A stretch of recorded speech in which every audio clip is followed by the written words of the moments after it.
اعوذ باللہ من الشیطان الرجیم، بسم اللہ الرحمن الرحیم۔ روایت ہے کہ ایک مرتبہ 12,000 آدمی اہل یمن کے واسطے حج کرنے مکہ معظمہ میں آئے تھے، اور ان کے ساتھ ایک بت بھی تھا جس کا نام ہیبل تھا۔ وہ بہت ہی جڑاؤ جوہرات سے مرصع تھا اور ریشمی کپڑوں میں لپٹا ہوا تھا، اور وہاں کے لوگ اس کی پوجا کیا کرتے تھے۔ یہ دیکھ کر رسول خدا صلی اللہ علیہ وآلہ وسلم نے فرمایا، اگر تمہارا ہیبل میری پیغمبری کی گواہی دے تو تم سب مجھ پر ایمان لاؤ گے؟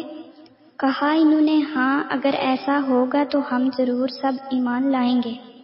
پھر حضرت محمد صلی اللہ علیہ وآلہ وسلم نے اس ہیبل بت کو اپنے پاس منگوایا۔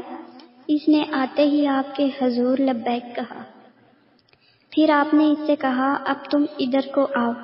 چنانچہ وہ ادھر کو لبیک یا رسول اللہ کہتا ہوا آیا، اور پھر رسول خدا کے سامنے باادب کھڑا ہو گیا۔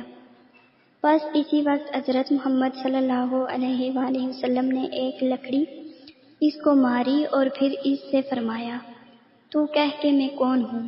وہ بولا، انت رسول اللہ وانا اشہد ان لا الہ الا اللہ واشہد ان محمد عبدہ ورسولہ۔ ترجمہ، یعنی آپ رسول خدا ہیں اور میں گواہی دیتا ہوں کہ نہیں ہے کوئی معبود لائق بندگی کے مگر اللہ تعالیٰ، اور میں گواہی دیتا ہوں کہ محمد بندے اللہ کے اور اللہ کے رسول ہیں۔